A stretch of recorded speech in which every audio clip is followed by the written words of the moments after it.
మీ dentist మీ gums చూసి మీకు diabetes ఉందా లేదా, మీ షుగర్ లెవెల్స్ ఎలా ఉన్నాయి అనేది చెప్పగలరు.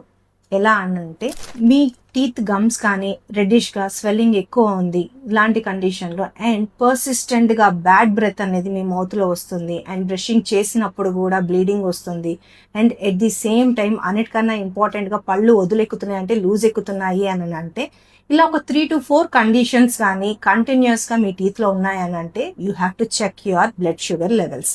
మీ బ్లడ్ షుగర్ లెవెల్స్ అనేవి మీ గమ్స్కి ఒక మిర్రర్ ఇమేజ్ లాంటివి అనమాట. ఇప్పుడు ఏంటి అని అంటే బ్లడ్లో షుగర్ లెవెల్స్ ఎక్కువ అయ్యాయి అని అంటే బ్యాక్టీరియా అనేది ఎక్కువ అవుతుంది, అంటే మన ఇమ్యూన్ సిస్టమ్ అనేది డౌన్ అవుతుంది, బ్యాక్టీరియా ఎక్కువ అవుతుంది.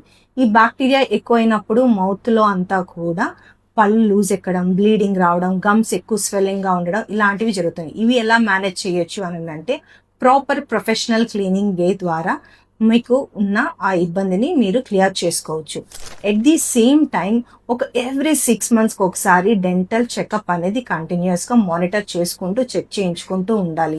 అండ్ మెయిన్లీ ఏంటి అని అంటే HbA1c లెవెల్స్ కూడా మానిటర్ చేసుకోవాలి.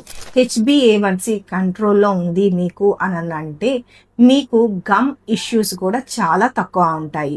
సో బెటర్ మీ గమ్స్ని మీరు హెల్దీగా కాపాడుకోండి. Thank you.